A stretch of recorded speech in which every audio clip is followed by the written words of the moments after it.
चालू हो जा भाई। हाँ, तो हेलो एवरीवन, आज हम पढ़ने वाले हैं तुम्हारी ये दंतुरित मुस्कान। हाँ, तुम्हारी दंतुरित नहीं है, तुम्हारी राक्षस वाली मुस्कान है। बट ये एक बच्चे के बारे में है जो बच्चा अपने पिता से दूर रहता है, मतलब पिता बच्चे से दूर रहता है। फिर वो जब आता है तो उसके बच्चे के दांत दिखते हैं उसको, ठीक है, दूध के दांत दिखते हैं उसको। तो फिर वो उस पर कविता लिख देता है।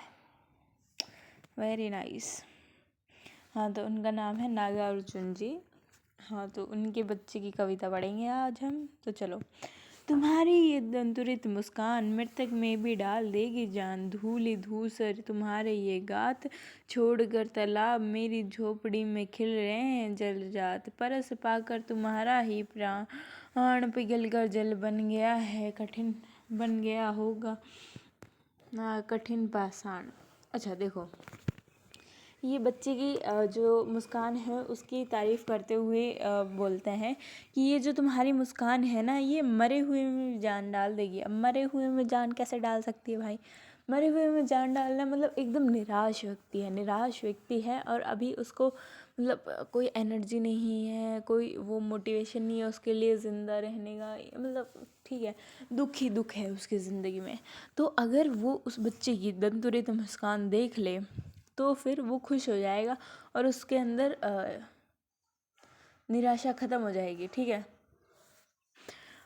धूली धूसर तुम्हारे ये गाल, मतलब जो ये तुम्हारे गाल धूल से भरे हुए, मिट्टी से भरे हुए हैं, ये जो तुम्हारे गाल है ना, वो तालाब छोड़कर मेरी झोपड़ी में खिल गए हैं। अब क्या क्या मैडम, ये क्या बोल दिया आपने? अरे देखो बच्चे, सीधी बात है, क्या है ना, इसको एक सेकेंड। जलजात का मतलब होता है कमल का फूल, ठीक है। हाँ, तभी मैं देख रही थी। हाँ, तो देखो, धूली धूसर तुम्हारी ये तो देखो, ये जो तुम्हारे धूल से भरे हुए गाल है ना, मतलब ये बोल रहे हैं कि जो कमल का फूल है ना, वो तालाब को छोड़ के मेरे घर में खिल गया है।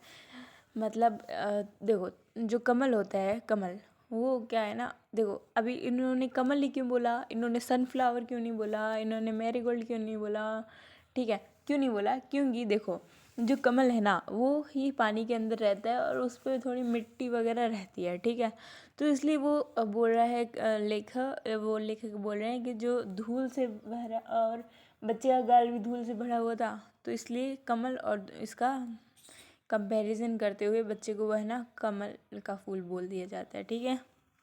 हाँ, परस पाकर तुम्हारे ही प्राण, मतलब तुम्हारे को, तुमको अगर कोई छू ले ना, तुम्हारे स्पर्श हाथ लगा ले तुमको, तो क्या होगा? वो चाहे कितना ही कठोर हृदय वाला मनुष्य हो, उस वो भी है ना पिघल जाएगा, और पिघल के एकदम अच्छा हो जाएगा, ठीक है। तो देखो, और परस पाकर तुम्हारा ही प्राण पिघल जाए, जल बन गया होगा कठिन पाषाण। जो एकदम जो पत्थर दिल इंसान है, वो भी क्या है ना, वो पिघल जाएगा, क्योंकि वो तुम्हें स्पर्श कर लेगा, तुम इतने कोमल हो इसलिए। क्या तारीफ की है। छू गया तुम छू गया तुमसे कि झड़ने लगे पड़े सफालिका के फूल, बांस था कि बबूल, तुम मुझे पाए नहीं पहचान, देखते ही रहे हो गया अनिमेष, थक गए हो आँख लूँ मैं फिर। तो देखो, अभी बोलते हैं कि जो अगर तुमसे है ना बबूल का, देखो बबूल के, देखो बांस का पेड़ होता है ना, वो हार्ड होता है, ठीक है, और बबूल का पेड़ होता है उसमें से कांटे निकलते हैं, है ना। तो अब भाई ये जो चीज़ है ना, अगर तुमको तुम्हारी ये दंतुरित मुस्कान वो देख ले बबूल का पेड़ या फिर बांस का पेड़, तब उससे शेफालिका के फूल नीचे गिरने लग जाएंगे।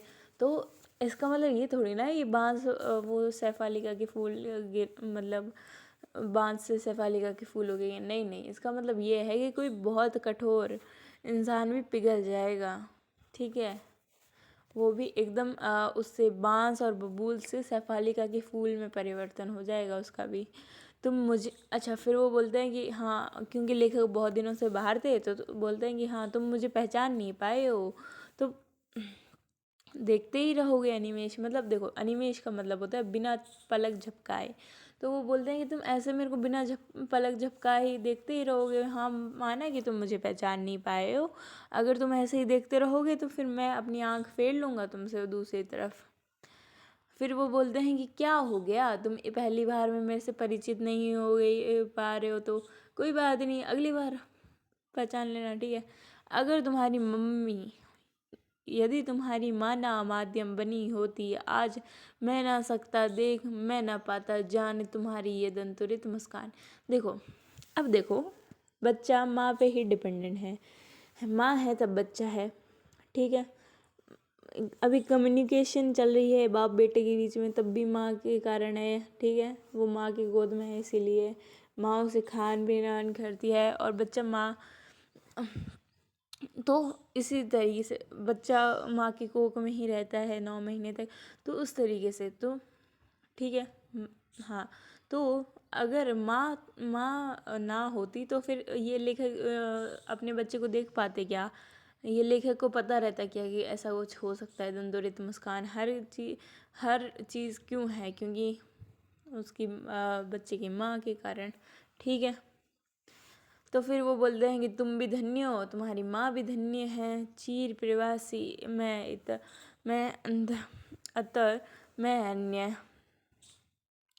हफ्र इस अतिथि से प्रिय तुम्हारा क्या रहा संपर्क, उंगलियां माँ की कराती रही मधुपर्क, देखते तुम इधर कनकियाँ मार और होती जबकि आंखें चार हार तब तुम्हारी दंतुरित मुस्कान मुझे लगी बड़ी छविमान। तो वहां मैंने 2 बड़ी चीजें सीखी, मेरे को एक्सेप्ट।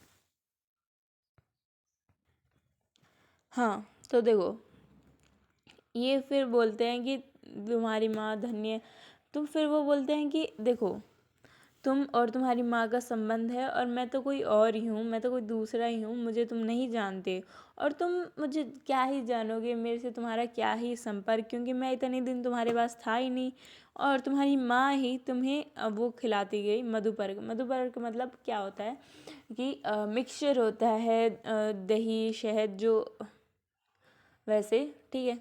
तो वो बोलते हैं कि तुम्हारी माँ की उंगलियों ने ही तुम्हें वो मधुपर्क खिलाया है और तुम जब मेरी तरफ देखते हो ना तो हम दोनों की आंखें मिलके 4 आंखें बन जाती है और तुम्हारी दंतों, और फिर इसके कारण मुझे तुम्हारा, और जब मैं तुम्हारी दंतों मुस्कान देखता हूँ तो मुझे बड़ी ही अच्छी लगती है, ठीक है। अब सुनो, ये वाला गाना याद है, दो नैन तेरे दो नैन मेरे। भाई मैंने अपनी क्लास की लड़कियों को बोला, वो बोली मेरे को तो याद ही नहीं है। जब हाँ हाँ, कुछ भी बोल रही हो। अच्छा, थैंक यू।